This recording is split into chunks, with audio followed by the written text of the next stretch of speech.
Kalau teman-teman tahu harga kemiri itu hanya dapat berapa mili ya, dan saya ya namanya juga kerja ya kan, ada keringat yang harus dikucurkan, ada minyak yang harus dibeli, ada api yang harus dihidupkan gasnya, tentu saya harus jual sesuai dengan porsinya. Harganya 100.000 di luar ongkir teman-teman. Yang mau beli silakan di DM teman-teman. Tidak ada keranjang kuning teman-teman. Ada di YouTube saya nomor handphone, silakan di DM di situ teman-teman, silakan dibeli ya, dibeli teman-teman. Saya tidak menjamin rambut kalian tumbuh, tapi saya menjamin minyaknya original. Ada, saya ini bukan minyak membesarkan dan mengecilkan ya teman-teman, ini menumbuhkan teman-teman, menumbuhkan harga diri teman-teman Kristen ya. Yaudah ya, oke, aku istirahat dulu karena sudah jam 1.38, sudah ada titah dari komandan untuk menyuruh istirahat dan harus diikuti ya, kalau enggak nanti dipecat ya.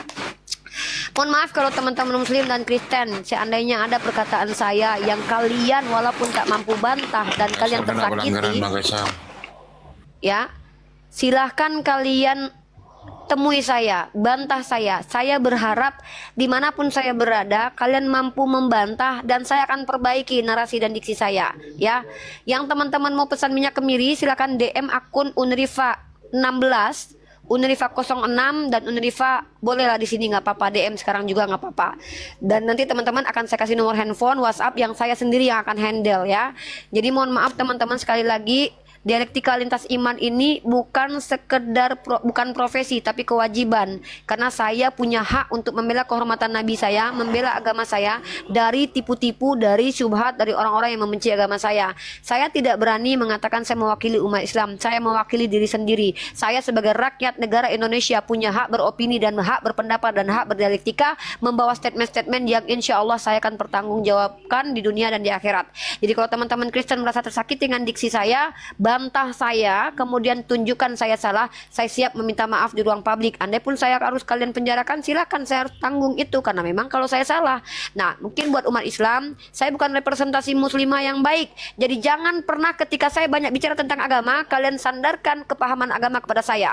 Saya pasti bisa salah. Dan perilaku saya bukan perilaku yang muslimah taat. Saya masih bisa pargoy 12 macam. Nggak ada yang bisa larang. Nggak ada yang bisa larang. Pargoy 12 macam. Biarin suka-suka. Ya, walaupun Bang Handi bilang jangan, bodoh amat. 12 macam pargoy. Hah? Ya. Jadi saya adalah Unirifa yang memiliki segudang kekurangan. Dengan kekurangan saya dan tertatih-tatih saya harus tetap membela Nabi saya dari penistaan-penistaan, termasuk yang mengatakan dia adalah raja sek yang tidak pernah gelar itu diberikan dari Allah saya. Semoga Allah laknat orang yang mengatakan tersebut. Oke, saya mau istirahat karena saya juga harus menjaga kesehatan. Mohon maaf. Subhanakallahumma wa bihamdika asyhadu an la ilaha illa anta astaghfiruka wa atubu ilaik. Saya izin untuk turun. Lanjut sama yang lain. Siapa tuh ketawa? Ini Bang Hendi kena gejalanya apa? Gejalanya Bang Hendi kenapa, Pak? Gejalanya kau ini ya. Bang Hendi. Parkun aja ya. Tadi aku parkun ya. Atau turun ya. Aku turun ya. Parkun aja, enggak waktu. Parkun aja, oke. Assalamualaikum. Kok jadi kayak gini Uniriba? Kenapa? Apa gejala awalnya?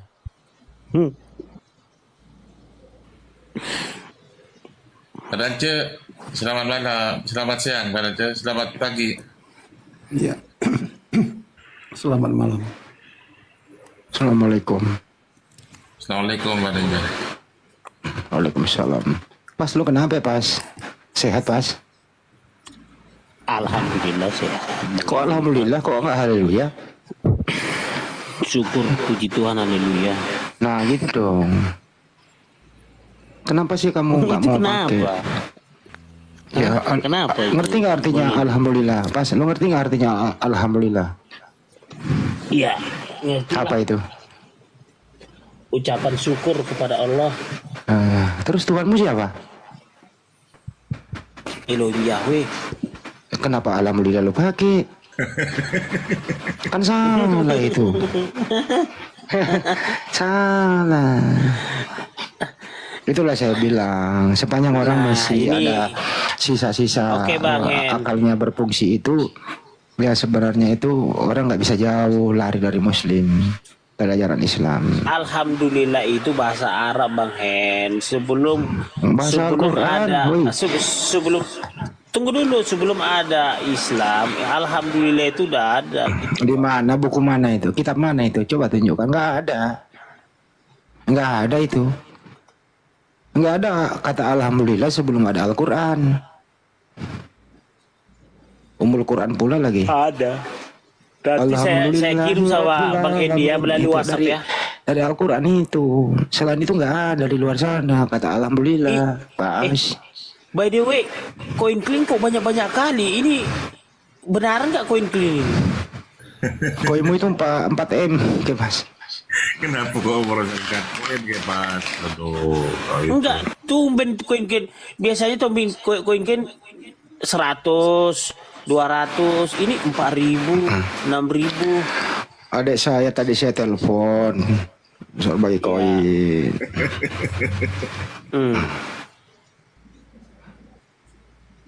Tergantung dong mood-moodnya. Gitu, Mas. Iya. Enggak, kukirain itu bisa disetting buat koinnya sendiri gitu loh. Nenekmu kiper lah, nggak ada lah itu, Pas. Itu mah duit. Bisa lah, apa yang nggak bisa? Nggak bisa lah. Teknologi kan bisa sekarang. Orang kan isi saldo dulu, Pas. Beli belanja. Lu kadang-kadang ya.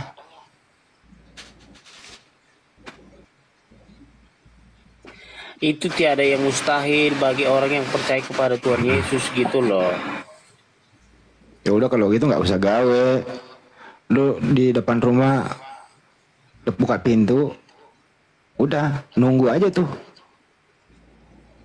masuk angin. Ya Pas ya.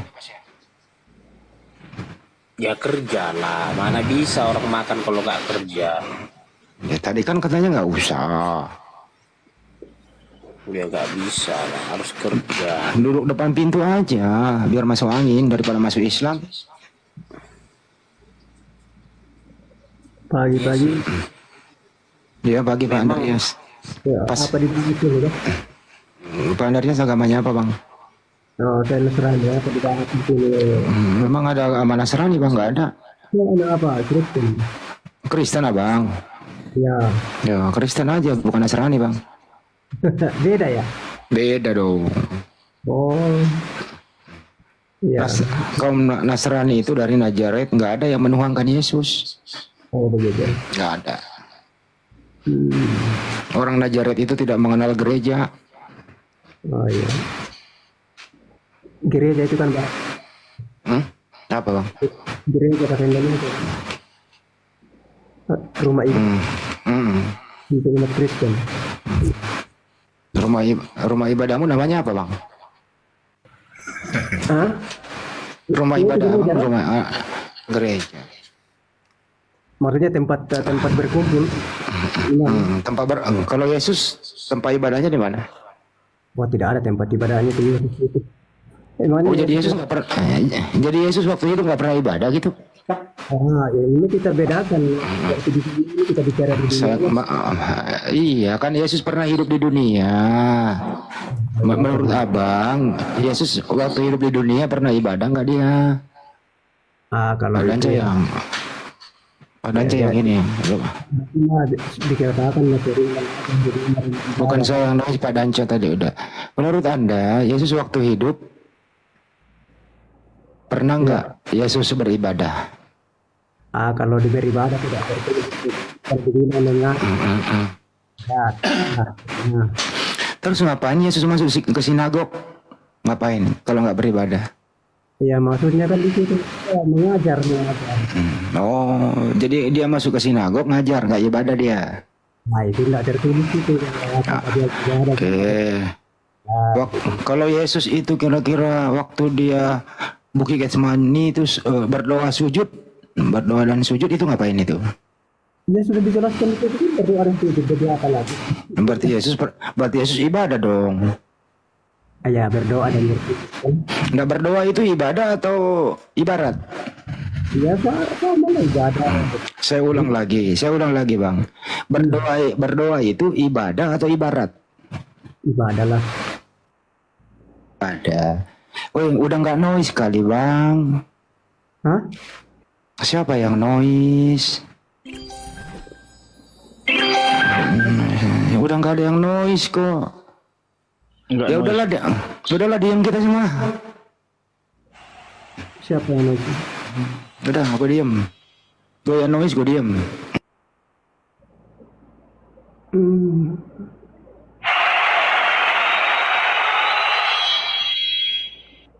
Assalamualaikum Bang Andi, Ustaz Arif, Munirifa. Waalaikumsalam warahmatullahi wabarakatuh. Waalaikumsalam. Teman-teman di bawah semua kesalahan sama gua. Ada noise gue, ada ini gue. Kenapa sih? Gue salah apa kalian semua itu? Heran gue sama lupa deh. ya, Pak. Ada noise gua.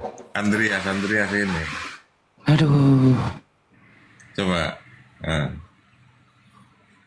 Andreas hujan, Andreas. Selamat malam semua ya. Assalamualaikum. Ya, waalaikumsalam warahmatullahi wabarakatuh. Ya, dan tadi C. saya kebanyakan minum kopi. Nggak rasa ngantuk. Tapi Agak kalau diperkeras mungkin diizinkan, suaranya, Pak Dan C. sekiranya saya diizinkan memberitakan Injil di sini, apakah memungkinkan? Suaranya kurang keras, Pak Dan C. Sebelum ke situ saya terusin dulu. Oh iya. Ini yang noise Pak Danca di mute dulu berulang-ulang. Oh, iya, saya mute. Andaris, menurut kamu Yesus waktu hidup pernah beribadah atau tidak, Andaris? Andaris. Daris. Kemio dan Daris, dibuka mionya. Katanya tadi Yesus nggak pernah beribadah, tapi dia hanya berdoa. Pertanyaannya, berdoa itu ibadah atau enggak? Gue heran lupa deh, bahasa Indonesia kok diputar-putar gitu loh.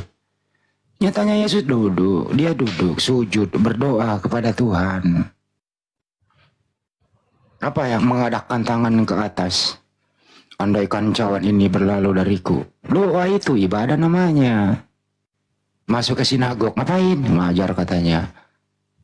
Masuk ke sinagog itu dia membasuh kaki, membasuh muka, kemudian masuk beribadah di dalam. Andaris, kok belajar lagi lah. Kau jangan fitnah Yesus waktu dia hidup. Oke? Jangan dipitnah. Yesus Masya itu taat terhadap perintah Tuhan yang mengutus dia. Yesua Masya itu manusia yang taat terhadap perintah Tuhannya. Dia nggak pernah membandel. Itu dari saya, makasih. Pak Danca, lanjut.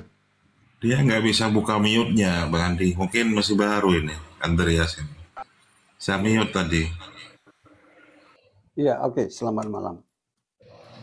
Ya, silakan sebentar Ayanda. Hamba Tuhan, selamat pagi. Hamba Tuhan. Hamba Tuhan. Waduh. Ini minta naik, tapi ini dekat ngorok ini. Molor itu mah ngorok. Enggak, baru aja minta naik, Bang. Bang Andi. Silakan Ayanda. Ayanda aja. Ya, di sini masih ada potensi nih. Ini ada satu Andarias ini. Ya. Ada hadiah yang Tapi disenggol dulu. Nggak enak ngomong sendiri nanti. Disenggol dulu. Coba Bang Jimen, silakan Bang Jimen. Moderatorin Bang Jimen. Ya, lanjut. Siapa?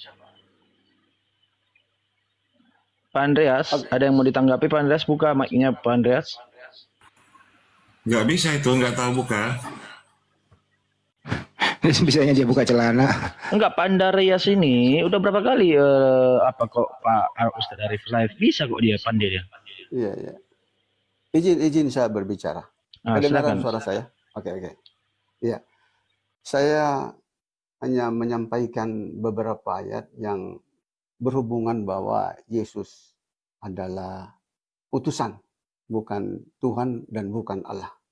Matius pasal 26 ayat 39. Kemudian ia maju sedikit lalu sujud dan berdoa, ya Bapakku. Ya. Kenapa Yesus rajin berdoa? Ya. Karena dia adalah manusia yang sangat terbatas. Ya. Yesus bukan hanya pendoa, tetapi Yesus juga didoakan. Matius pasal 21 ayat yang ke-9. Orang banyak yang berjalan di depan Yesus dan mengikutinya dari belakang. berseru Hosana bagi anak Daud. Diberkatilah dia yang datang dalam nama Tuhan. Hosana di tempat yang maha tinggi. Kata Hosana, keselamatan. Lai menuliskan kata Hosana, berilah kiranya keselamatan. Jadi kalimat ini mengungkapkan suatu doa agar Yesus diselamatkan. Berilah kiranya keselamatan bagi anak Daud. Siapakah anak Daud itu? Anak Daud itu adalah Yesus. Ternyata Yesus selain didoakan pada kalimat selanjutnya, diberkatilah dia. Yesus didoakan agar diselamatkan dan diberkati. Itulah sebabnya dia mengakui Allah satu-satunya. Berdasarkan Yohanes pasal 17 ayat 3. Mengenal hidup yang kekal itu mengakui Allah satu-satunya. Dan Yesus yang engkau utus. Matius pasal 16, nomor 15 sampai 17. Lalu Yesus bertanya kepada mereka, menurut kamu siapakah aku ini? Jawab Simon Petrus, engkau adalah Mesias, anak Allah yang hidup. Kata Yesus kepadanya, berbahagialah engkau Simon, anak Yunus, sebab bukan manusia yang menyatakan itu kepadamu, melainkan Bapa-Ku yang di sorga. Ternyata di sini Yesus diurapi, yang artinya ya, roh Tuhan menyertai dia. Ada 3 tokoh yang mengungkapkan dia adalah manusia biasa yang diberikan rahmat oleh Allah. Pertama-tama Petrus mewakili ya murid-murid Tuhan. Kedua Yesus itu sendiri, dan ternyata Bapa di sorga, yakni Tuhannya Yesus mengkonformasikan bahwa dia adalah manusia. Itulah sebabnya Yesus tidak pernah mengakui dia Tuhan berdasarkan Matius pasal 23 ayat 9. Jangan menyebut siapapun Bapamu di bumi ini, karena hanya satu Bapa, yaitu dia yang di sorga. Lagi-lagi Yesus melarang dirinya disebut Bapa, disebut Tuhan, karena hanya satu sesembahan, yakni yang ada di sorga. Tidak ada yang disetarakan dengan Tuhan Sang Pencipta langit dan bumi. Yohanes pasal 14 ayat 28 bagian B. Sebab Bapa lebih besar daripada aku. Nah, betapa malang dan bodohnya para pendeta-pendeta mengatakan Allah Bapa, Allah Anak, dan Allah Roh Kudus. Karena kul Allahu ahad, Allahu somad, lam yalid, walam yulad, walakum kufuwan ahad. Tidak ada yang disetarakan dengan Tuhan. Yohanes pasal 13 ayat 13. Kamu menyebut aku guru dan Tuan. Katamu itu tepat, sebab memang akulah guru dan Tuan. Ternyata Yesus mengakui dirinya sebagai Tuan, tetapi bukan Tuan tanah, namun dia diberikan otoritas oleh Allah. Lukas pasal 4 ayat 1. Yesus penuh Roh Kudus kembali dari sungai Yordan, lalu dibawa oleh Roh Kudus di padang gurun. Oleh karena dia penuh dengan Roh Kudus, ada 2 hal dia bisa menerima firman. Pertama, dia bisa mendengar langsung dari sorga. Dan kedua, Yesus memiliki jiwa terdiri dari akal, kehendak, kemauan, emosi, perasaan. Sehingga dia bisa bernubuat seperti dia pernah ungkapkan, sebelum Abraham ada, aku telah ada. Memang betul itu keluar daripada mulut Yesus, tetapi ilham roh yang menguasai dia. Yang dimaksudkan aku telah benar, ada sebelum Abraham ada, itu adalah roh ciptaan Allah. Memang benar, sebelum manusia diciptakan, roh sudah diciptakan. Saya akhiri dengan satu ayat, Matius pasal 11 ayat 25. Pada waktu itu berkatalah Yesus, aku bersyukur kepadamu Bapa, Tuhan langit dan bumi. Ternyata Tuhannya Yesus adalah Allah sang pencipta langit dan bumi. Pak Demikian. Monitor tadi dia bilang puji Tuhan waktu Pak Dance mengatakan aku ada sebelum Abraham ada. Apa Dengan maksudnya itu Pak? penginjilan Pak Mumek. Siapa nih Pak Mumek? Mumek. Mantap. Ya. Lanjut Bang Andi. Jadi katanya Apa maksudnya itu Pak? Sebelum Abraham ada. Pak Mumek, saya mau nanya. Siap. Nah, tadi Pak Mumek sudah membicarakan tentang Yesus ya, ketuhanan Yesus. Pak Mumek, Jangan di-framing dong. Tahu dulu, jangan di-framing. Pak Dance nggak pernah membahas ketuhanan Yesus. Justru Pak Dance memberikan data Yesus itu utusan loh. Iya, ketuhanan bukan Tuhan, bukan ketuhanan, ketuhanan. Ya. jadi banyak juga di Alkitab ayat-ayat ketuhanan Yesus itu. Kenapa Pak Mumek nggak baca gitu loh? Terus Pak Dance izinkan saya, di mana tertulis di Bible Yesus Tuhan? Contoh satu. Matius 28 ayat 18. Baca. Kepadaku telah diberikan segala kuasa di surga dan di bumi. Siapa yang memberi kuasa Yesus itu? 13, Udah cukup, satu dulu. Satu-satu. Siapa yang memberi kuasa Yesus itu, Pak? Satu dulu, Pak. Kepadaku telah diberikan kuasa. Berarti Yesus diberi kuasa. Siapa yang memberi kuasa kepada Yesus? Ya, bapaknya. Itu ayat-ayat tersebut ayat ketuhanan terus. Iya, pertanyaannya Bang, siapa yang memberi kuasa kepada Yesus? Sekarang kalau kita Enggak, kau nggak ngerti bahasa Indonesia. Ini udah tengah malam, malas gue.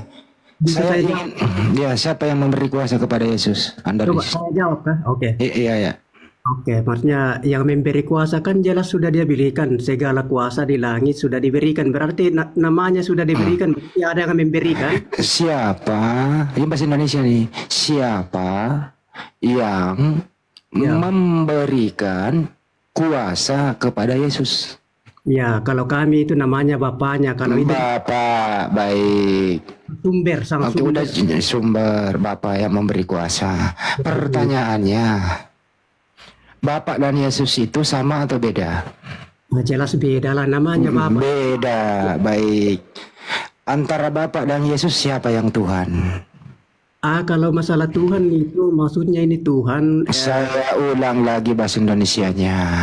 Anda udah menjawab tadi, Yesus diberi kuasa oleh Bapa, Bapa dan Yesus itu berbeda. Berarti Yesus dan Bapa ada dua yang berbeda. Pertanyaannya adalah, lanjut. siapakah yang Tuhan antara Bapa dan Yesus? Silakan. Kalau masalah Tuhan ya, Bapa juga Tuhan, Yesus juga Tuhan. Itu kan baik, cukup. Bapa itu Tuhan, Yesus Tuhan. Ada berapakah Tuhan? Ya, kalau penyebutan Tuhan ya banyak, tapi kan kita Saya ulang kembali. Bapak Tuhan, dengerin dulu bahasa Indonesianya. Bapak Tuhan, Yesus Tuhan. Ada berapakah Tuhan antara Bapak dan Yesus? A1, B2. Iya, ini kan Tuhan ini kan. Saya ulang kembali bahasa Indonesianya. Bapak Tuhan, Yesus Tuhan. Bapak dan Yesus berbeda. Pertanyaannya, ada berapakah Tuhan antara Bapak dan Yesus? Ya, kalau A1, B2. Dua kan? Dua Tuhan, selesai. Lanjut Pak Dance. Tuhannya dua. Lanjut, selesai. Udah tuh sama saya. Jadi bisa. Udah cukup. Tuamu dua. Selesai. Lanjut Pak Dance. Sorry. Oke. Ya.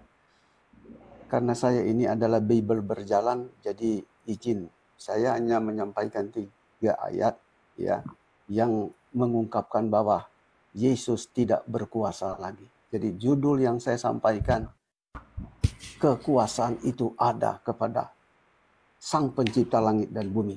Sang sumber. 1 Korintus pasal 15 ayat 24.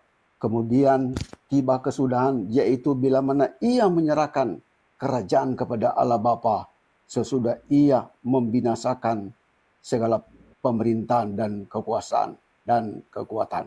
Nah, ternyata 1 Korintus pasal 24, 1 Korintus pasal 15 ayat 24 ini disebutkan setelah dia menyelesaikan pekerjaannya di bumi, dia akan menyerahkan kekuasaan itu kepada Bapaknya.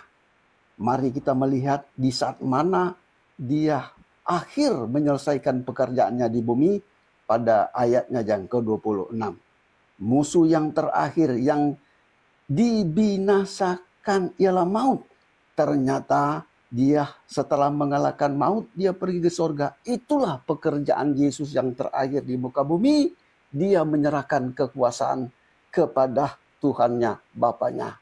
Artinya di sini Yesus tidak berkuasa lagi. Kenapa? Pada hari ke-50, yakni hari Pentakosta, Isa para Rasul pasal 2 ayat 4, Roh Kudus menyertai umat manusia. Jadi kekuasaan Bapaknya telah berikan kepada Roh Kudus. Mari kita melihat ayat kesimpulannya, 1 Korintus pasal 15 ayat 28.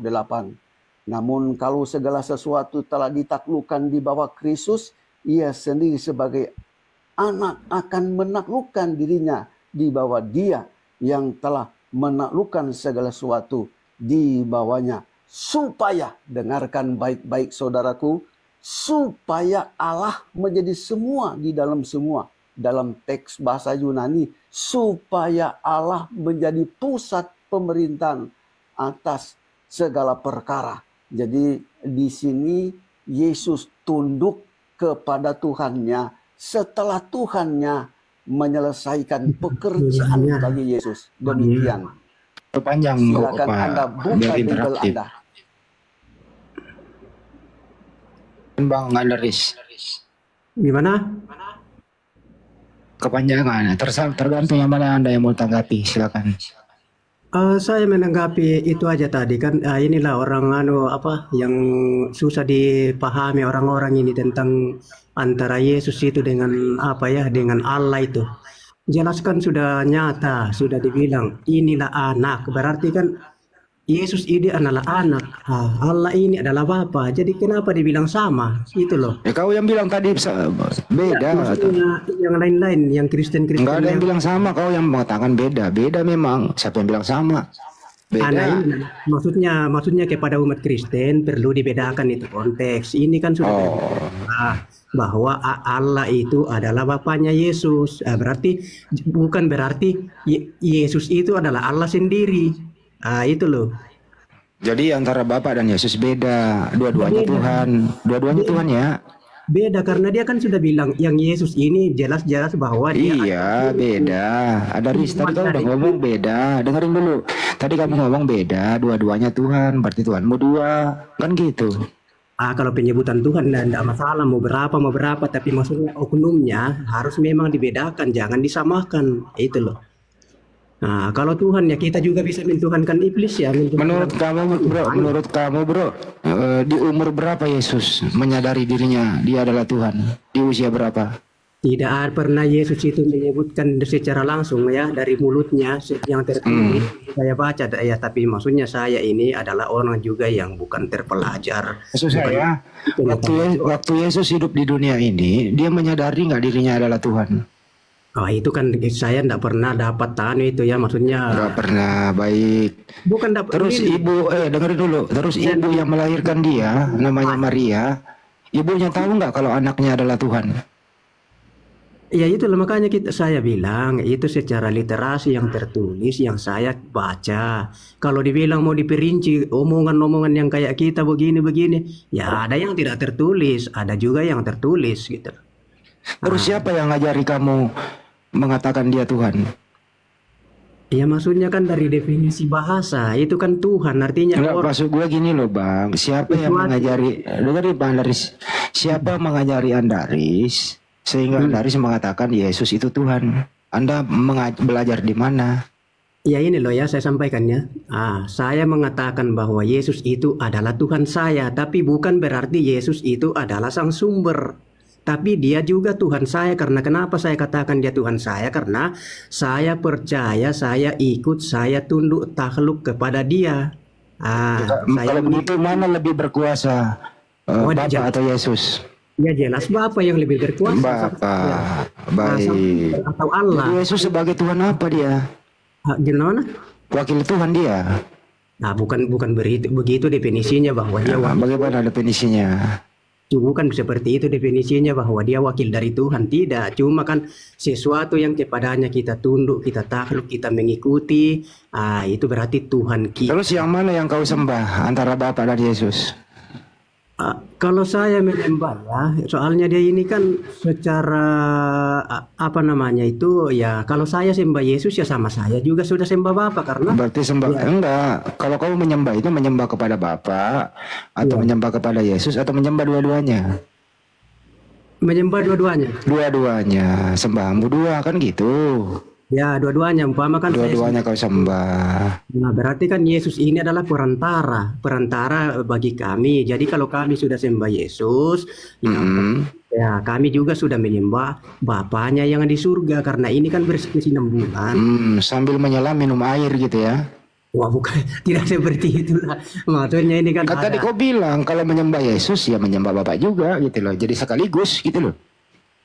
Ya oke, boleh seperti itu Bapak. Ya sambil menyelam minum air daripada rugi kan gitu. Itu kan lain definisi lah gitu, lain cerita. Beda air lah dengan ini konteksnya kan gitu. Jadi kita kalau kami sama saya sudah menyembah Yesus kan dalam nama Bapa, dalam nama Yesus kan. Jadi Yesus inilah sebagai pengantara. Bukan berarti ya kita menghilangkan yang pencipta itu atau sang sumber. Menurut kamu Yesus ini diciptakan atau pencipta? Ya, bukan. Apa? Yang pencipta itu kan ini kita sudah bilang sang sumber itu adalah Allah dalam bahasa Arab sama juga dengan bahasa Indonesia. Bukan itu yang saya tanya. Yesus ini loh, Yesus ini pencipta atau ciptaan? Iya kalau dibilang apa ya? Dia sumber dari sang pencipta. Saya ulang lagi bahasa Indonesia. Yesus ini pencipta atau diciptakan? Kalau itu ya artinya dua arah di sini. Karena dia bisa dikatakan juga waktu masih bersama dengan waktu belum jadi manusia ya. Dia kan ada dalam diri Allah. Jadi waktu Allah menciptakan berarti ya otomatis kan Yesus juga ikut di situ. Cuma belum dia menjadi manusia. Tapi setelah jadi manusia. Saya ulang lagi. Tidak jadi pencipta lah. Saya ulang lagi. Apakah manusianya Yesus diciptakan atau pencipta? Ya diciptakan lah. Tapi ya. Jadi Yesus diciptakan, betul? Berarti yang manusianya ya. Ya, Yesus manusia atau bukan? Ya waktu jadi manusia di bumi ya manusia. Sekarang ini masih manusia atau berubah?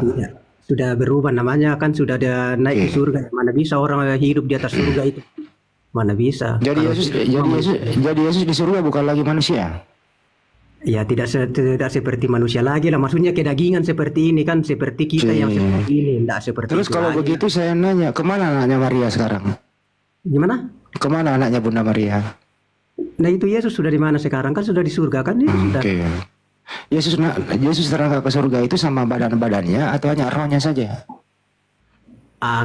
Ya namanya sudah terangkat kan, artinya kan ya tubuh jasmaninya itu ya mungkin kan sudah dirubah dengan.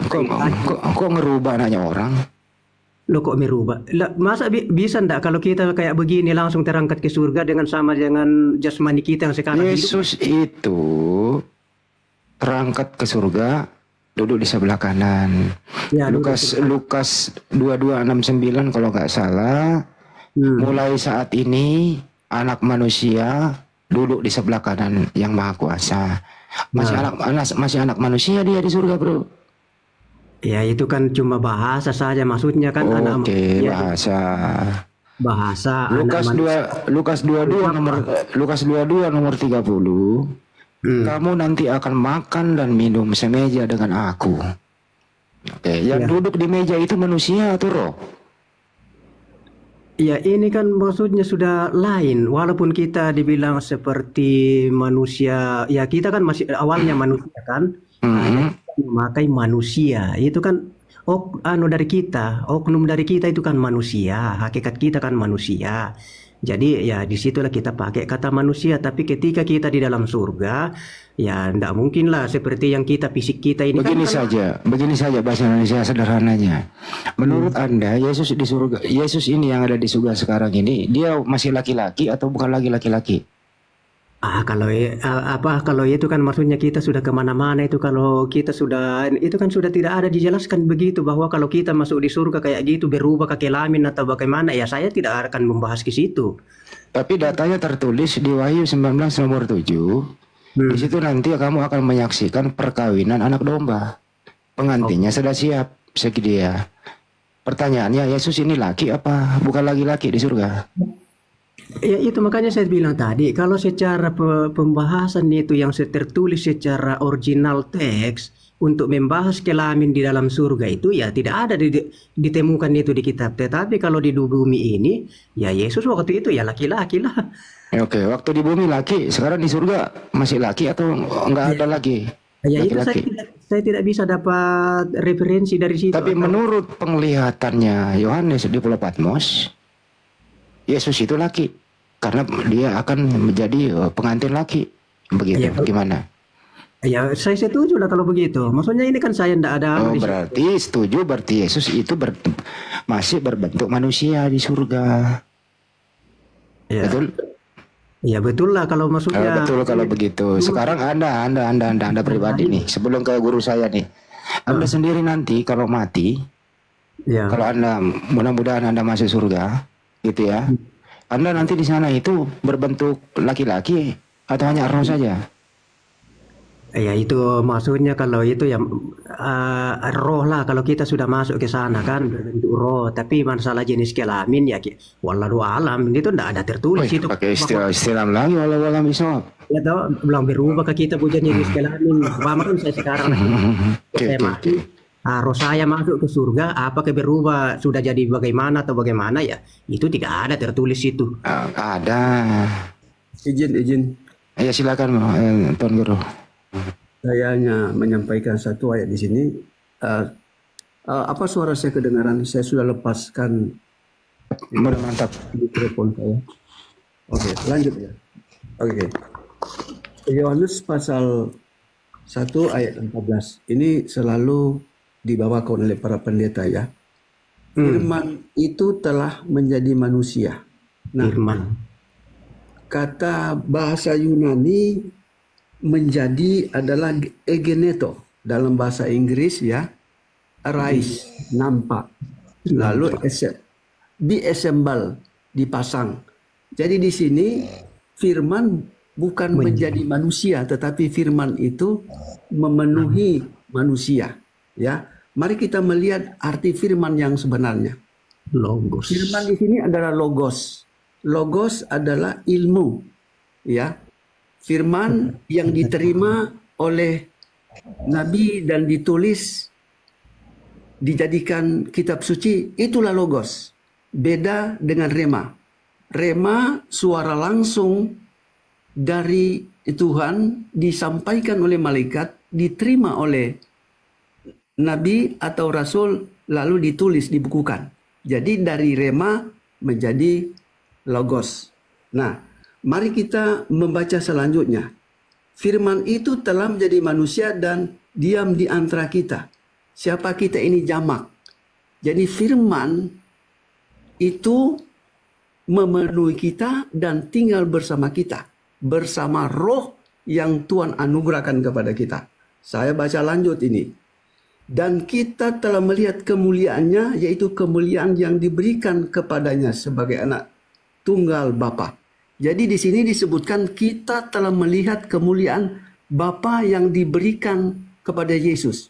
Bagaimana mungkin Yesus diberikan kemuliaan, lalu Allah menyelma menjadi Yesus? Nonsense. Jadi para pendeta-pendeta telah memutarbalikan firman ini. Tolong pelajari lebih baik-baik, ya. Hei para pendeta-pendeta. Pelajari baik-baik ayat ini, lalu minta ampun telah menyelewengkan pengertian Bible ini. Oke, saya tidak banyak bicara malam ini karena ini sudah waktunya saya istirahat. Ya, saya harus tegaskan ini. Ya, kenapa demikian? Karena Yesus sendiri berbicara pada Yohanes pasal 17 ayat 8. Yesus penerima firman dari Bapa, lalu dia sampaikan, bagaimana mungkin Allah menjelma menjadi manusia, sedangkan pada ayatnya yang ke 18, Yohanes pasal 1 ayat 18, tidak seorang pun yang melihat Allah. Ya, sekali lagi kesimpulan ini berada pada Yohanes pasal 1 ayat yang ke-32. Ini masih konteks Yohanes pasal 1. Yohanes melihat roh menyerupai burung merpati tinggal kepada Yesus. Roh itulah yang pembawa firman. Dengan adanya roh ini ada ilham di hati Yesus. Dia bisa mendengar firman dari Allah, bukan firman menjadi Yesus. Demikian. Selamat malam. Mantap. Ya, selamat malam, Ayanda. Tolong dikecilkan saya persiapan mau istirahat.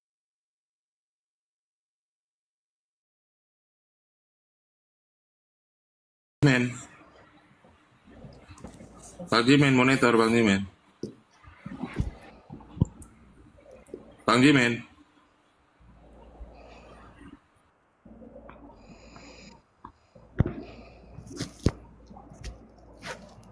Aduh. Yo, lanjut.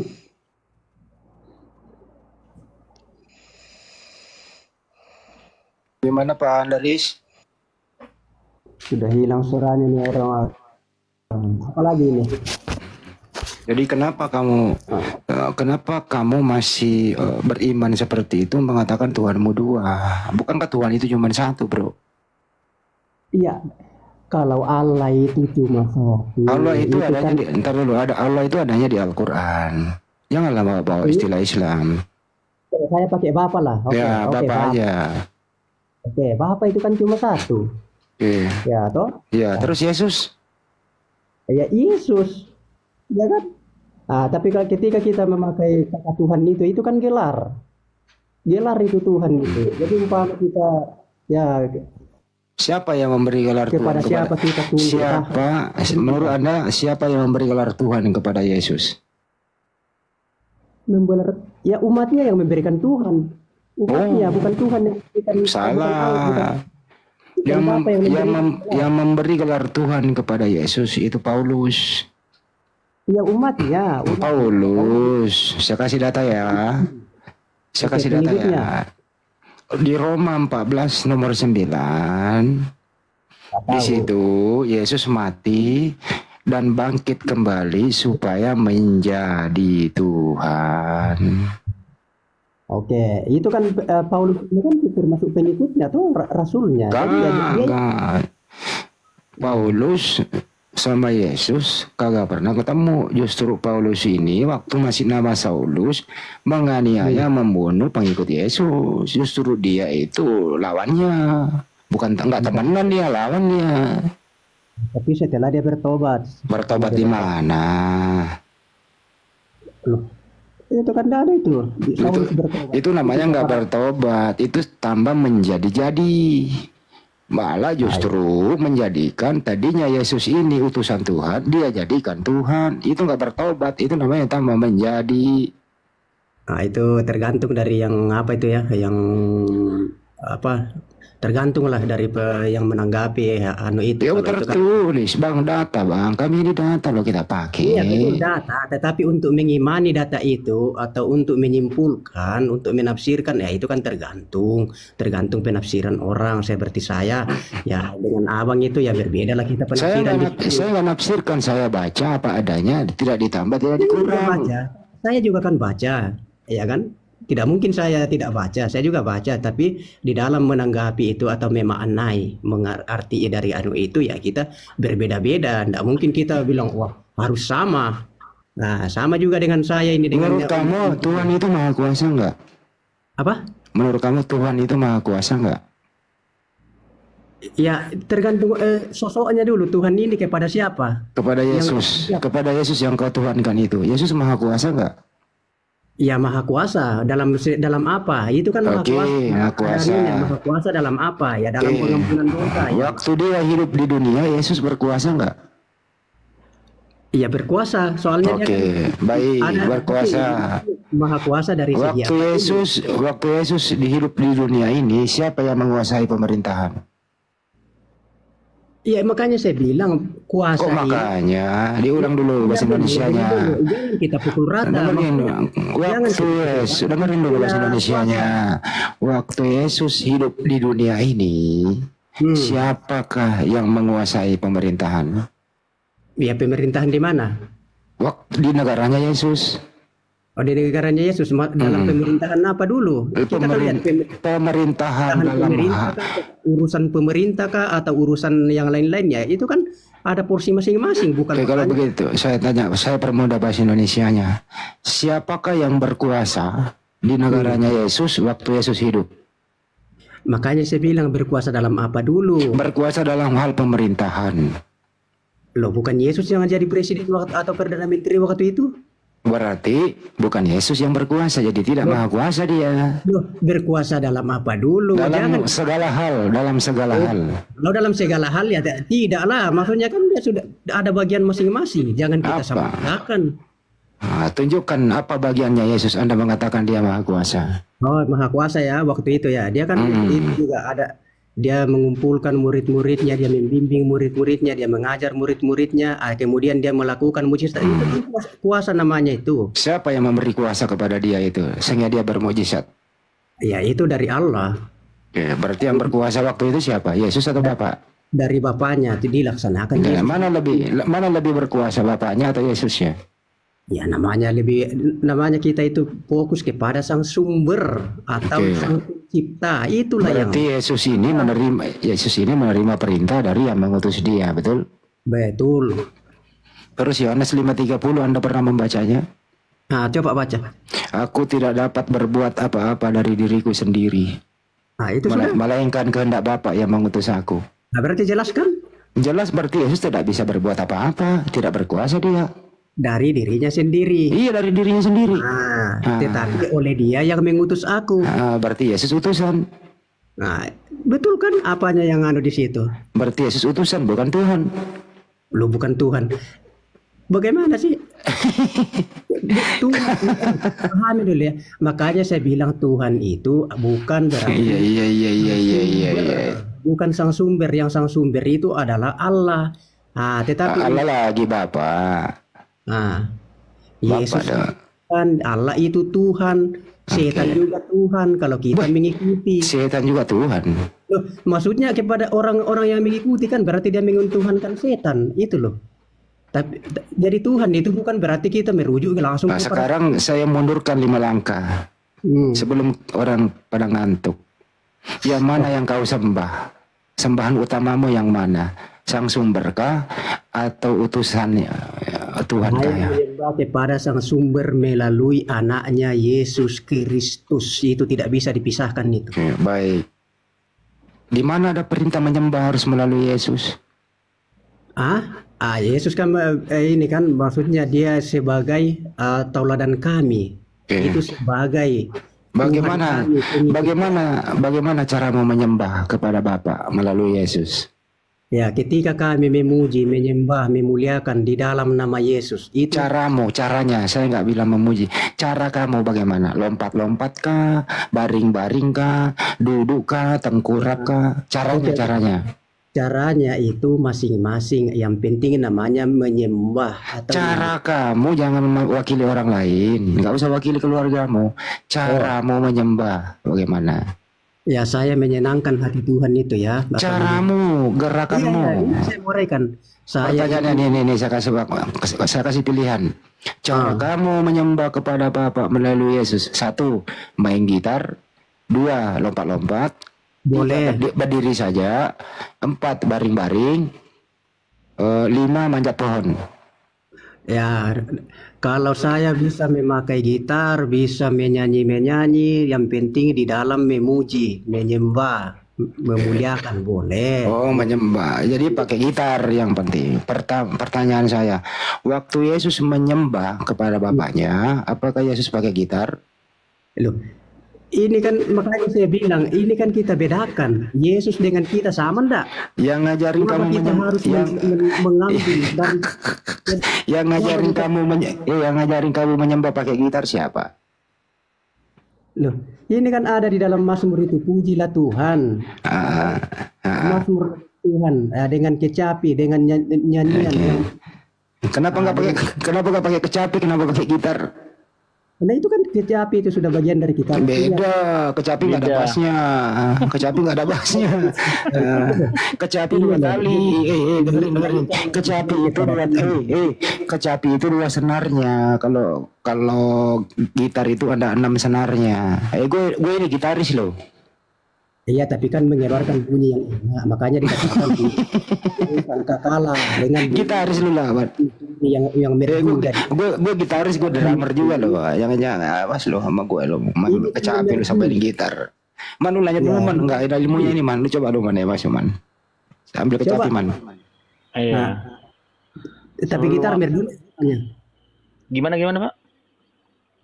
Nah, suara gitar itu kan merdu suaranya, makanya dikatakan pujilah Tuhan. Ya kan, dengan sangkakala, kecapi, nafiri. Itu dengan yang merdu. Iya, suara Pak, suara drum juga merdu Pak. Oh, bagaimana kita menggunakan? Bisa enggak kita memakai memuji Tuhan? Pakai gendang rampak juga bisa Pak. Gendang rampak. Yang penting kan merdu suaranya toh. Itu kan ada itu. Jadi jangan dipersoalkan bilang oh ini. Ya enggak lah, yang diperintahkan apa? Kecapi atau drum? Kecapi atau gitar? Loh, merdu enggak suaranya gitu. Ini Pak, mending lu belajar khusus gitar deh sama gua atau drum. Ada tom 1, ada tom 2. Gitu Pak, gimana punya tertak tun tak tun ya, merdu kan? Tun gitu Pak. Gimana belajarin Pak? Merdu kan? Ya pujilah Tuhan itu dengan suara yang merdu. Iya, suara merdu itu pujilah Tuhan dengan suara merdu, dengan hikmat, bukan joget-joget Pak. Kalau joget-joget itu kayak diskotik Pak.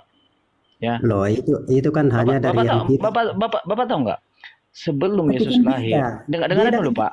Itu kan tempatnya beda. Ini kan namanya diskotik. Iya, dengarin dulu. Cintaku, dengarin dulu. Sebelum Yesus ada. Itu penyembah para dewa-dewa itu kalau memuji dewa mereka berjoget-joget. Mereka menari-nari, bersukaria, menangis-nangis, menghayati. Nah, kok sama, Pak? Iya, sama, tapi kan tujuannya untuk dewa kan. Sama pula lagi dibilangnya. Sama kan, sama toh, tapi tujuannya untuk dewa. Tapi ini untuk Yesus atau untuk Allah. Jadi kan iya, berarti kan hanya namanya aja yang kata Allah, Bapak. Jangan sebut kata Allah lagi, Bapak. Jangan Allah, Bapak. Bapak panggil Bapak di surga. Iya, Bapak di surga. Jadi kan tujuannya beda. Nah, walaupun ya dibilang ya, main gitar, main drum, main apa, tapi tujuannya untuk dewa. Sedangkan ini ya tujuannya untuk Bapak. Oh, berarti Bapak Arias mengakui bahwa itu sama cara mereka. Tapi lu kalau tanya Maman, lu kalau lagi berdoa itu beribadah pakai gitar, lu pakai dikunci apa kok pakai? Di nada apa? C apa di mana? Pokoknya semua. Dia sabrata dia Bang. Tergantung lirik lagunya kan, apa lirik lagunya yang merdu sesuai nadanya ya pujilah Tuhan itu. Pak Adrian, jadi kalau Pak Adrian, kalau sama berarti kan hanya namanya yang berbeda. Pertanyaan kok sama gitu? Kok konsep penyembahan dewa, dengarin dulu. Kok konsep penyembahan dewa dipakai untuk menyembah Yesus? Gimana? Kok konsep penyembahan dewa dipakai untuk konsep penyembahan Yesus? Kenapa sama? Ini kan tidak dibilang tadi apa namanya itu ya susah saya, tapi maksudnya kan memang susah Pak, memang susah. Bapak susah dari awal tadi datang ke sini, susah kali serius. Susah untuk menyampaikan, tetapi maksudnya ya kan tujuannya yang berbeda, tetapi alatnya sama. Gitar dipakai, kecapi dipakai. Bukan hanya alatnya Pak, bukan hanya alatnya, tapi caranya juga Pak. Kan penyembah dewa itu nangis-nangis, lompat-lompat. Andreas, kau tinggal di Sulawesi Selatan di mana sih? Tator.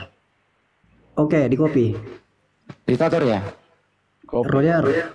Apa tanda coba mulai? Hah? Nasa nga mo? Andreas. Asli le. Iya. Rantai pau makale le. Makale. Oh iya aku rantai pau.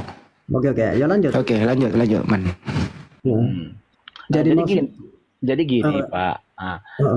Kalau alatnya sama mungkin bisa lah, karena alat musik itu kan memang seperti itu dari zamannya.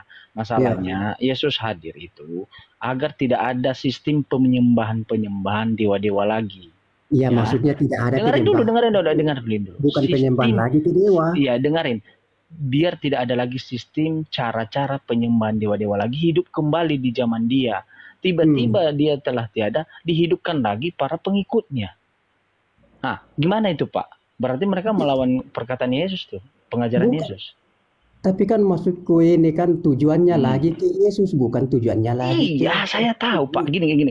Pak Andreas ini datanglah ke bumi, ya. Menyampaikanlah di Sulawesi contoh kan. Janganlah kalian menyembah-nyembah dewa dengan cara-cara itu ya. Lalu Pak Andreas kembalilah kepada Bapa, yalah. Nyampe kepada Bapa, tiba-tiba pengikut itu melakukan hal yang sama, tetapi hanya namanya aja siapa yang disembah yang diubah. Pak Andreas salah yang disembah, tetapi caranya itu masih sama. Sementara di kata-kata Pak Andreas tadi, jangan memakai sistem cara-cara penyembahan seperti itu. Itu melawan atau mengikuti Pak Andreas? Ya, itu kan artinya yang tidak dibolehkan, jangan menyembah kepada dewa. Iya, kan? cara itu penyembahan pada para dewa itu tidak Pak? Ditanya. Tapi sudah menyembah kepada Yesus. Gitu loh. Iya. Pak, seandainya sistem yang sebelumnya itu menyembah kepada para dewa itu melempar batu ya di kepala sesama orang, lalu ketika kamu menyembah Yesus, melempar batu di kepala orang juga, tetapi dengan mengatasnamakan Yesus, itu penyembahan sistem yang sama atau tidak? Itu beda lah, makanya saya bilang kalau kita tidak bisa itu menarik kesimpulan itu disamakan semua, jadi berbeda lah. Tetapi ya yang untuk yang baik, yang untuk yang bisa, itu kan umpama kita melempar orang yang kayak itu, mana bisa itu. Oke. Kan saya kasih contoh tadi Pak Andreas, bukan beneran. Itulah makanya saya bilang itu kan tergantung dari yang baiknya. Oke. Saya tanya dulu sama Bapak lah, gereja itu ada nggak perintah Yesus untuk membangun gereja dan beribadah di dalam gereja? Tidak ada dibilang itu secara tertulis ya, bahwa ini mau dirunut semua yang dikerjakan manusia di bumi ini sesuai dengarin dulu Pak, yang saya sampaikan bukan yang saya tidak membahas yang tertulis. Ada nggak ada nggak yang diperintahkan Yesus? Ada nggak yang diperintahkan Yesus, Pak? Mana ada, berarti tidak ada lah. Kalau sesuatu hal yang tidak ada dijalankan itu melanggar atau menaati, Pak? Iya, tapi kan ada anunya di sini. Umpama kan ya ada apa itu anunya itu? Saya ini kan ada yang tidak dituliskan tetapi bisa dilakukan. Contoh apa yang tidak dituliskan kalau bisa dilakukan di-ACC-kan oleh Yesus, apa contoh? Nah, contoh gereja ini kan tempat perkumpulan untuk orang. Iya kan, untuk orang-orang yang percaya itu. Siapa yang ACC-kan itu, Pak? Siapa yang ACC-kan? Kalau Yesus tadi kan tidak ACC-kan. Siapa yang ACC-kan? Loh, ya kita manusia lah yang mendirikan. Berarti Bapak mengikuti pengajaran manusia. Terpenuhilah perkataan Yesus yang mengatakan bahwa kamu ini terpenuhilah pernyataan nubuat Yesaya. Kalian mengikuti perintah manusia bukan perintah Bapakku. Gimana coba? Ya, tapi bukan itu kan ada yang di situ, bukan yang gereja ini yang dimaksud, kan bukan itu yang dimaksud itu. Saya tidak membahas gereja, Pak. Yang saya bahas tentang sistem perintahannya. Ya, gereja ada tidak tertulis di ya mana ada. Tapi ya untuk anunya kan kita manusia lah yang dikasih hikmah. Berarti kesimpulannya kan Pak Andreas, berarti itu perintah manusia bukan perintah Yesus kan? Iya betul itu. Jadi kita mengakui mana yang tertulis, mana yang ini. Jangan kita mengarang begitu kalau memang bukan. Tetapi maksudnya adalah kita kan manusia ini dikasih. Sama juga ada tidak tertulis di kitab mana itu. Ya jadikanlah suatu pemimpin, presiden atau raja. Mana ada itu temukan. Tapi nyatanya di dunia ada presiden, ada raja. Ada enggak itu tertulis di Al-Quran? Kalau di di zaman Musa, di zaman Yesus ada namanya pimpinan pemerintahan, Pak. Iya, tapi ini contohnya kepimpinan Romawi, imam-imam, ada semuanya kok, Pak. Iya, tapi kan presiden, coba presiden ada tidak? Ada, presiden itu adalah kepala pemimpin di negara. Di Romawi kepala pemimpinnya ada raja. Iya, tapi kan Pak. tidak dibilang presiden. Yang saya tanya di sini kan maksudnya secara, yang maksud kamu kan presiden itu, Pak, presiden itu bahasa Romawi atau bahasa Indonesia, Pak? Ya bahasa Indonesia kan presiden. Ya udah, memangnya di zaman Yesus berbahasa Indonesia atau berbahasa Yahudi atau Romawi? Pokoknya banyak lah contoh. Ya itu contoh kan. Contoh banyak. Kalau dibilang kita lakukan di dunia ini memang persis yang tertulis dengan yang mana ada itu, ada yang tidak tertulis, tetapi ya tetap ya ada. Nah, oke, kita kunci ya Pak. Bentar dulu ya, kita tanya Pak Weli. Pak Weli, monitor. Halo.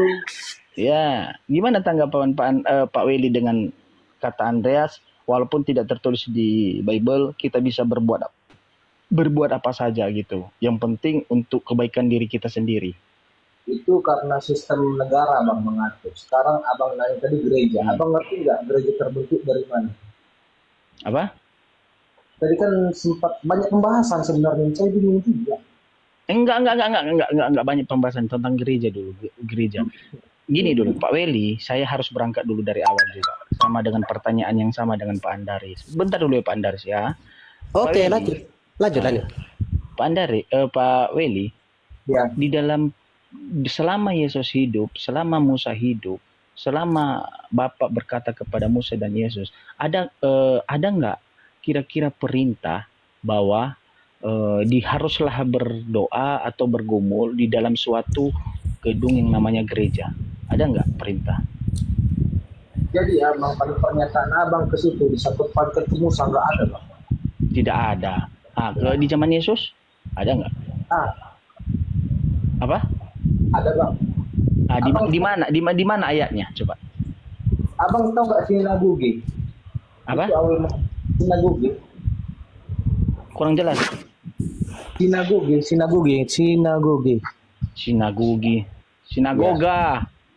Sinagoge Bang. Bahasa Yahudi Bang. Ya, sinagoga dengan gereja sama nggak? Itu tempat berkumpulnya orang percaya. Iya, itu kan kepada orang Yahudi. Yang saya tanya gereja. Pak, sinagoga dengan gereja beda. Di sinagoga tidak ada salib. Di sinagoga tidak ada namanya menyembah Yesus. Di sana tidak ada namanya pendeta. Tidak ada namanya Alkitab Perjanjian Baru. Sekarang yang kutanya adalah tentang gereja, Pak. Iya, Pak. Bapak tahu tidak sebenarnya terbentuknya gereja? Gereja itu para rasul. Fokus dulu. Di mana ayatnya? Fokus dulu di mana ayatnya di dalam Alkitab, di dalam Bible bahwa gereja itu disebutkan. Di mana coba? Kalau gereja nggak ada, Pak. Cuman tahu nggak Bapak, kalau Bapak memang menjalani istilahnya kristologi. Pak, yang saya tanya fokus di mana di dalam Bible, entah perjanjian lama, entah perjanjian bahwa ada perintah untuk membangun gereja dan bergumul di dalam gereja atau yang disebut dengan rumah ibadah. Di mana coba? Kalau di perjanjian lama di imamat, Pak. Cuman di situ nggak ada yang bergumul untuk buat rumah ibadat. Cuman imamat ayat berapa, Pak? Kita lihat imamat. Ayo, imamat nomor berapa, Pak? Pasal nomor berapa ya coba, Pak? Jangan ngarang-ngarang Bapak Weli ini. Tadi Pak Andreas jujur tidak ada, tiba-tiba ini coba Andarias dengan Pak Weli ini sama-sama Kristen, tetapi mereka saling bertolak belakang. Ada yang bilang ada di dalam Bible, ada yang bilang tidak. Yang benar mana ini? Ya, ini kan kita manusia, maksudnya kan pemikiran kita atau pengetahuan kita itu ya mungkin Pak Weli mungkin ya dia baca. Kalau saya kan sudah katakan ya tidak mungkin lah saya itu sempurna gitu. Jadi kalau dia ada ya berarti berarti ilmu saya yang tidak sampai. Pak Andarias, pertanyaanku tadi kepada Anda bukan menurut Anda, tetapi menurut Bible. Kalau contohnya Bapak tidak makanya itu makanya saya bilang gantian ya. Makanya saya bilang menurut Bible ini kan tebal, tidak mungkin saya akan menghafal semua isinya di dalam. Jadi mungkin Kok tidak saya pernah belum membaca, temukan. gimana mau Tapi semua ya itu. hafal? Emang Bapak sering Loh. membaca gitu? Saya baca lah. Kenapa saya berani katakan tidak ada? Karena saya membaca ya, tapi ya belum saya temukan. Gitu. Pak Weli. Kalau Pak Weli Oke. mungkin dia Ya. temukan ya gitu. Iya ya, tunggu dulu ya. Nah, di mana Pak? Ya, makanya gereja ini ya kita sampaikan. Diam dulu Pak Andarias. Ini giliran Pak Weli. Pak Weli di mana di dalam Bible? Oke, siap. Enggak bang, sekarang kan kalau abang menelaah arti Di gereja, imamat berapa Pak? Di imamat berapa? Pasal berapa? Nomor berapa? Nah, cobalah. Ngopi dia malahan. Padahal belum waktunya ngopi. Ini waktunya diskusi. Nah, Masalah apa sih di imamat ya? Masalah apa katanya, Man? katanya di imamat ada perintah di dalam gereja, sebuah gereja menyebutkan gereja, rumah ibadah. Kagak ada. Enggak apa-apa. Kita ikuti aja. Imamat Hah? dibilang. Itu hukum-hukum. Oke. Saya bisa lanjut kah? Ntar dulu. Bentar dulu Pak Weli lagi ngopi nih. Dulu. Kalau saya bisa lanjut ya saya. Imamat itu paling prinsipil di sana mengenai hukum halal haram di sana. Betul. enggak dulu. Yang nanya aku tadi ngerti prinsip gereja, arti gereja enggak? Iya, di mana imamat berapa Pak? Enggak fokus aja dulu. Kalau bapak bilang istilahnya gereja, Ngamuk dia. ada Pak gereja itu cuman kami di sini Pak. Kalau di orang di Eropa Pak nggak ada gereja, church Pak ya. Yang Iya, di orang gila. Yahudi lain lagi bahasanya Pak gereja. Masuk gini Pak. Oke, di imamat di Kalau mananya Pak? artinya Fokus. gereja Pak. itu adalah tempat berkumpulnya orang-orang Weli. beriman Pak, yang percaya Pak sama. Weli. Pak Hmm. Weli. Ya. Pertanyaan saya jelas. Pertanyaan saya. Entah dia gereja yang serupa dengan gereja, yang serupa, yang mirip dengan gereja, di mana disebutkan di dalam imamat. Imamat. Ngopi lagi dia.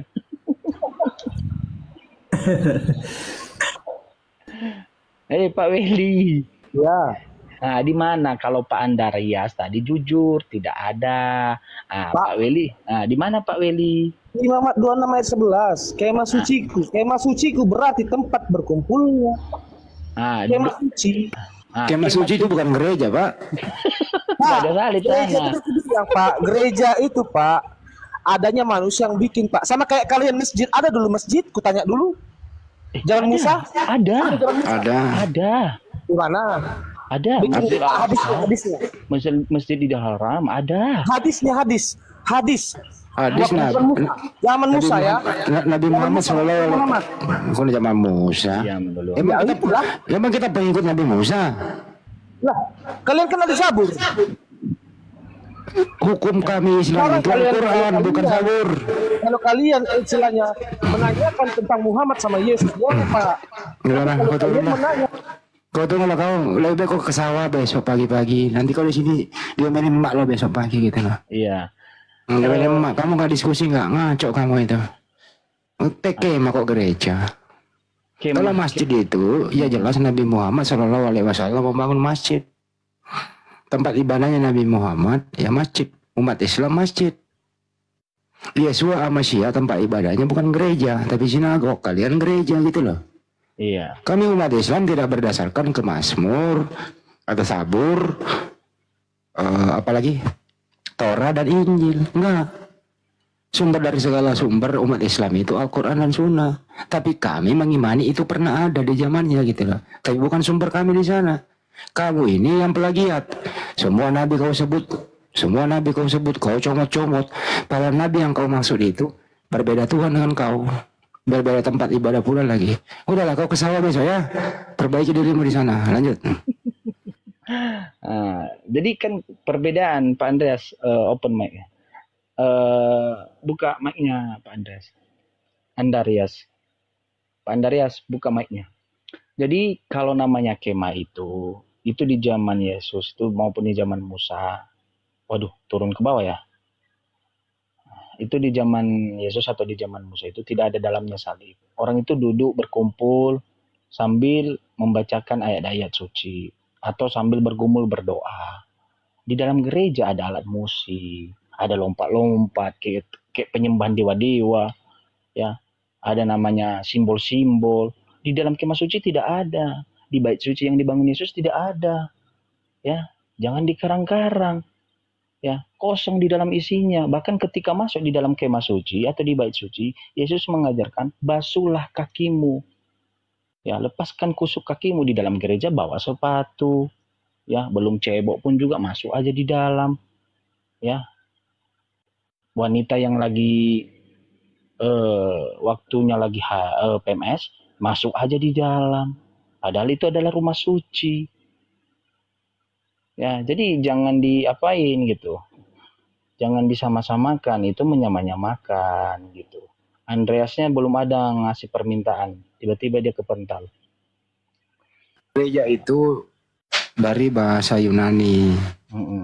Bukan dari bahasa Ibrani atau bahasa Aramaik, bahasanya Yesua Masia, bukan. Asal katanya itu apa? Eklesia, artinya keluar, tempat pertemuan. Lu belajar lagi tadi, siapa itu? Lu belajar lagi ya? Pak Weli. Pak Weli ya, lu belajar lagi.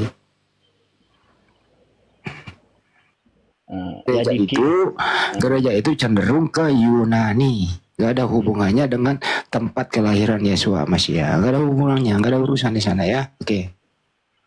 Ya, lagian pun gereja tidak pernah dikenal oleh Yesus, yang ditahunya bait suci. Kira-kira betul nggak betul nggak yang saya sampaikan ini Pak Andarias? Ya, ini apa? Kenapa ini kalau di mute ya? Kalau di mute dari situ baru saya nggak bisa kubuka ya. Harus bisa. Saya undang. Nah, bagaimana caranya dulu? Caranya bagaimana? Soalnya kalau di mute. Andarias kau follow saya ya, supaya kita besok ketemu di Rantepau. Ini apa namanya? Akunku ini belum sampai 100 pengikutnya, jadi susah. Masa kok nggak bisa follow saya sih? Gimana sih lu? Lama-lama saya omelin kau ini. Kita sekampung baru kok tidak mau follow saya. Ayo lanjut kita nih. Lanjut. Dari sini orangnya baik, asik nih. Iya. Masa sebelum 100 pengikut tidak bisa memfollow, ada aja Pak Andarias. Enggak, akunku ini loh baru ini juga, jadi saya masih kurang terlalu lincah lah, terlalu paham dengan anu TikTok ini. Kau udah punya akun bagus, followernya udah banyak, kau jual pula lagi. Artis ya Bang. Oke, lanjut ya. Oke lah Pak Andarias, suka aku orang. Iya, suka. Apa yang penting? Suka saya kalau orang jujur ya. Ya, ini namanya kita ini kan tukar pikiran, diskusi. Ya, jadi bukan saya juga itu tidak menambah apa yang memang saya ketahui, saya katakan yang tidak. Ya udah gini aja Pak Andarias, kalau lu masih punya utang kasih tahu saya, nanti saya bantu tidak lunasi. Oh, utang saya masih banyak ini. Hah? Masih banyak utang saya ini. Cicilan motor udah lunas? Cicilan mobil. Aduh. Kok terlalu berani? Keberapa kali lagi? Aduh, lagi menganggur ini Bang. Waduh, narik lah. Kalau misalkan bawa ke Makassar belum pergi. Oke, siap. Nanti kita ketemu lah. Nanti kirim WA lah di sini. Oke. WA-mu berapa? Nomormu? Enggak. Anu aja nanti. Anu aja di apa namanya itu kalau